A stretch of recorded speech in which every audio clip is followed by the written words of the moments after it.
घोंसले के भीतर दो नन्हे बच्चे चिंकू और पिंकू भूख के मारे बिलख रहे थे। मम्मा, भूख लगी है, क्या कुछ खाने को मिलेगा मम्मा? पेट में कुछ नहीं है मम्मा, कुछ ला दो ना। चिकी की आंखें भर आईं। हे भगवान, मैं क्या करूं? कैसे बताऊं कि बारिश शुरू हो गई है, लेकिन मेरे बच्चों का रोना मुझसे देखा नहीं जाता। भीगूंगी, गिरूंगी, चाहे जो हो, लेकिन इन्हें भूखा नहीं देख सकती। रुको मेरे लाल, मम्मा कुछ ले आएगी, चाहे जान ही क्यों ना चली जाए। परंतु एक बात याद रखना, जब तक मैं नहीं आऊं, घोंसले में से बाहर भी मत देखना और बाहर भी मत निकलना, समझ गए ना? चिड़िया खाना लेने के लिए चली जाती है। अब इन दो बच्चों की माँ घर पर नहीं थी और बच्चे घोंसले में अकेले थे। उनके लिए यह पहली बारिश थी जो उन्हें किसी अजूबे से कम नहीं लग रही थी।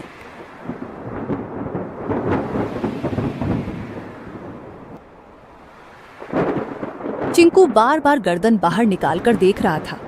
अरे ओ पिंकू, सुन रे, ये क्या चीज ऊपर से टपक टपक गिर रही है?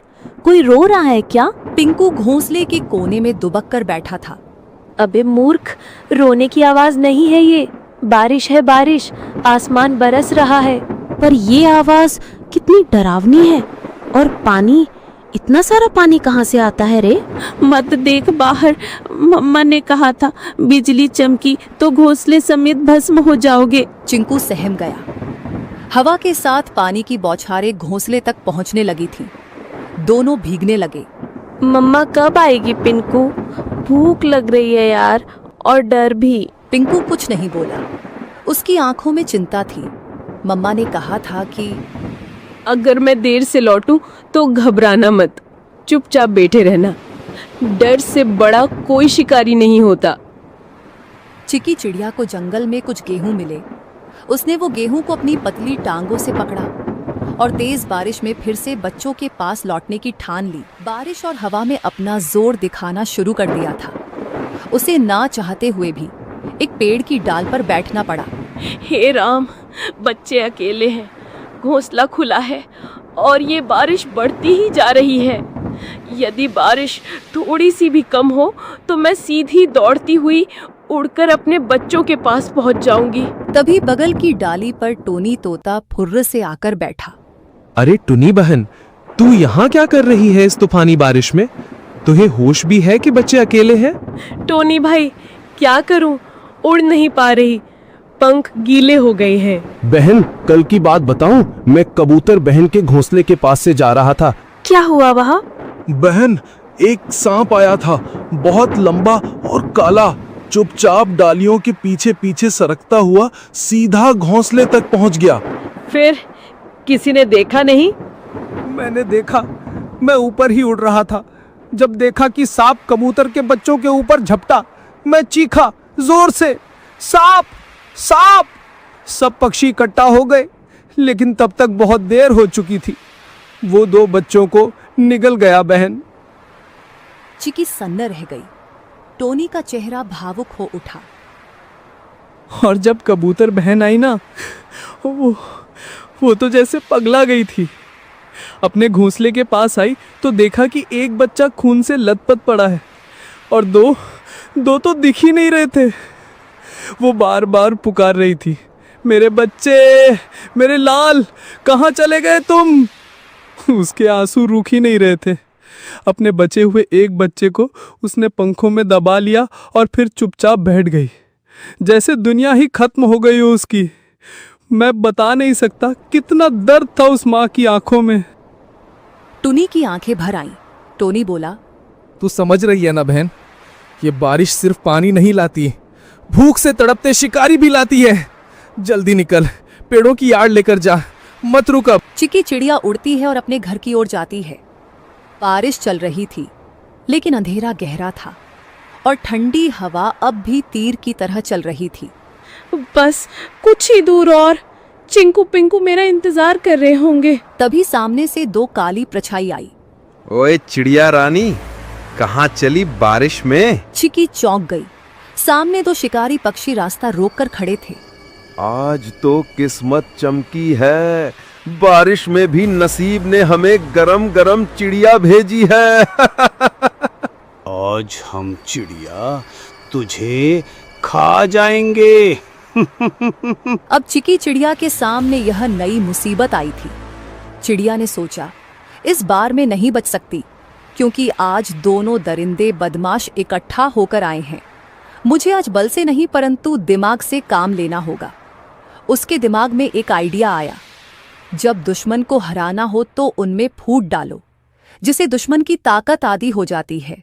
तुम दोनों बहादुर शिकारी हो ना, और मुझे खाना चाहते हो ना, परंतु तुम दोनों में से जो सबसे बड़ा शिकारी और सबसे ज्यादा ताकतवर होगा वही मुझे खाएगा। मैं तो सबसे खतरनाक हूँ, पंखों से पंजे तक मौत हूँ, मौत।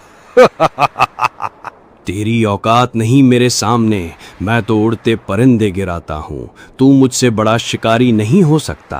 तो भेड़ो ना, दिखाओ असली ताकत। मुझे तो वही खा सकता है जो सबसे ताकतवर है। दोनों शिकारी जल उठे। कौवा उड़कर सुल्तान की ओर झपटा। सुल्तान ने पलटवार किया। सबसे पहले मैं तुझे खाऊंगा, फिर इस चिड़िया को। तू खा नहीं पाएगा कालू। दोनों एक दूसरे को नोचते हुए हवा में झगड़ते हुए नीचे गिर पड़े। दोनों की हालत खराब हो गई और बेहोश हो गए।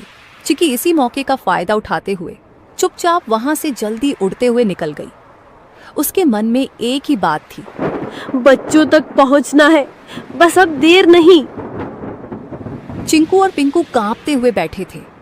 बारिश अब थम चुकी थी, लेकिन डर अब भी घोंसले में था। तभी हवा में एक जानी पहचानी गंध आई। चिंकू, मेरे पिंकू, मैं लौट आई।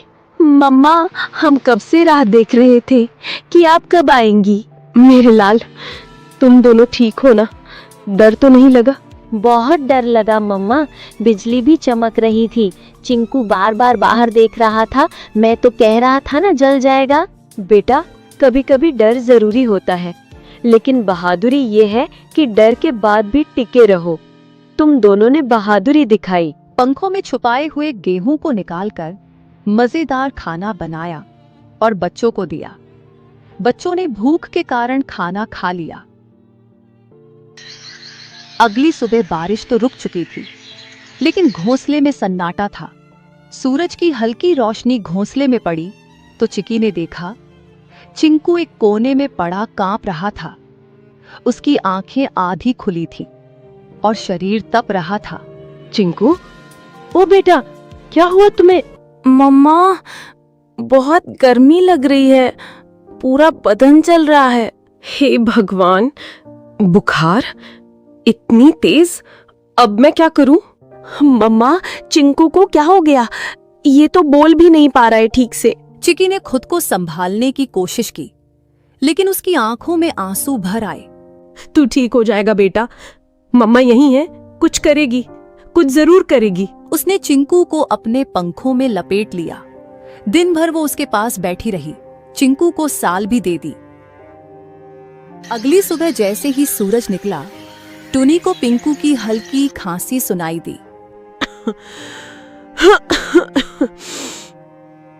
मम्मा, मुझे भी कुछ अजीब लग रहा है, सर भारी है। नहीं, अब तू भी? ये क्या हो रहा है मेरे बच्चों को? हे भगवान, मैंने कौन सा पाप किया? भूख मिटाने चली तो बारिश आई, बारिश में निकली तो शिकारी आए, और शिकारी से बचकर आई तो अब ये बुखार। क्या मेरी ममता की परीक्षा ले रहे हो तुम? पिंकू और चिंकू दोनों अब मम्मा के पंखों के बीच पड़े कराह रहे थे। चिकी का मन टूटा हुआ था, लेकिन आंखों में अब भी एक जिद थी। नहीं, मैं हार नहीं मानूंगी। मैं माँ हूँ, और माँ कभी घोंसले में बैठकर अपने बच्चों को यूं मरता नहीं देख सकती। अगर इनको बचाना है तो मुझे लड़ना होगा, बीमारी से भी, अकेलेपन से भी, और इस जंगल की बेरहमी से भी। लेकिन उसके मन में एक सवाल लगातार घूमता रहा, क्या ये कल सुबह मेरी गोद में होंगे? चिकी अपनी घोंसले से उड़कर जाती है। उसकी आंखों में नींद नहीं थी, सिर्फ चिंता, सिर्फ डर। वो सीधा टोनी तोते के पेड़ के पास पहुंची। टोनी भाई देखो ये क्या हुआ। अरे टुन्नी बहन, इतनी सुबह सुबह क्या हुआ?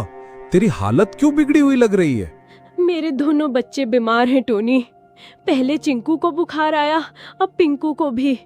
रात भर तप रहे थे दोनों, मुझसे देखा नहीं जा रहा। कुछ कर यार, कोई उपाय बता। रुक, सुन, मुझे याद है जंगल के उस पार एक चूहा डॉक्टर है, बहुत समझदार।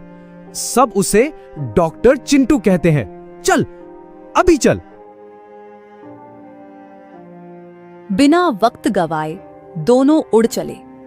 जंगल के भीतर झाड़ियों के पीछे एक पुराना सा बिल था।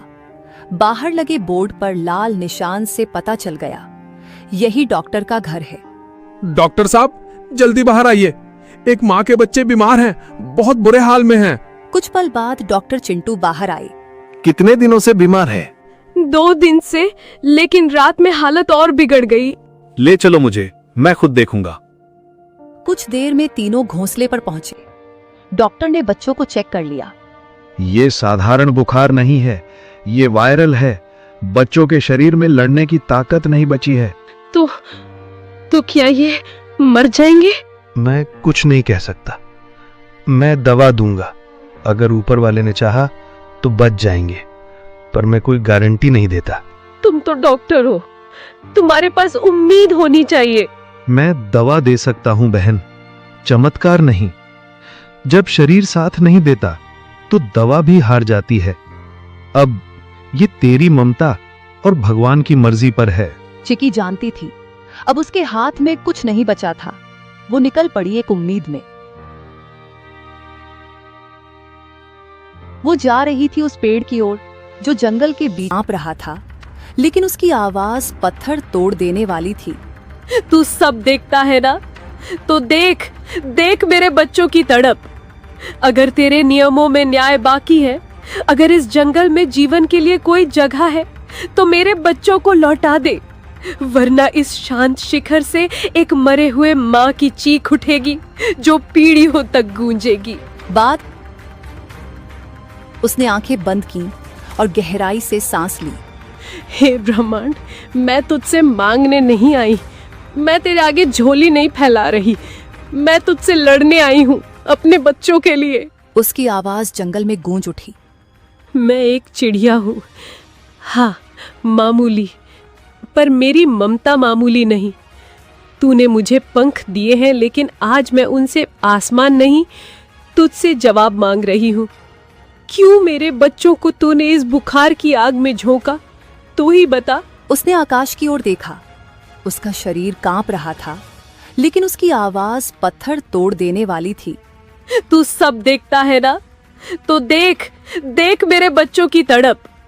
अगर तेरे नियमों में न्याय बाकी है, अगर इस जंगल में जीवन के लिए कोई जगह है, तो मेरे बच्चों को लौटा दे, वरना इस शांत शिखर से एक मरे हुए माँ की चीख उठेगी जो पीढ़ियों तक गूंजेगी। बाद में चिकी जिस पेड़ पर बैठी हुई थी, वह पेड़ बोलने लगा। जाओ, अब देखो। वो उड़कर घोंसले की ओर लौटी। उसका दिल डूब रहा था, लेकिन उस डूब में एक अजीब सी शांति थी, जैसे प्रकृति ने जवाब दे दिया हो। जैसे ही उसने घोंसले में कदम रखा, वैसे चिंकू बोला, मम्मा पानी देना, मेरे होठ सूख गए हैं। चिकी खुश हो गई। अब उसके बच्चे बीमार नहीं थे। मेरे लाल, तुमने जवाब दे दिया, तुमने मेरी पुकार सुन ली। धन्यवाद है इस ब्रह्मांड का कि ऊपर वाले मैं तुझे धन्यवाद देती हूँ जो तूने मेरे बच्चों को मुझे लौटा दिया। अगली सुबह दोनों बच्चे घोंसले के किनारे खड़े थे। आंखें चमक रही थीं, चोंच में ताकत लौट आई थी। चिंकू बोला, अब हम उड़ना सीखेंगे मम्मा। तुम दोनों बारिश से बचे, वायरल इन्फेक्शन वाले बुखार से बचे। अब तुम किसी से नहीं डरोगे।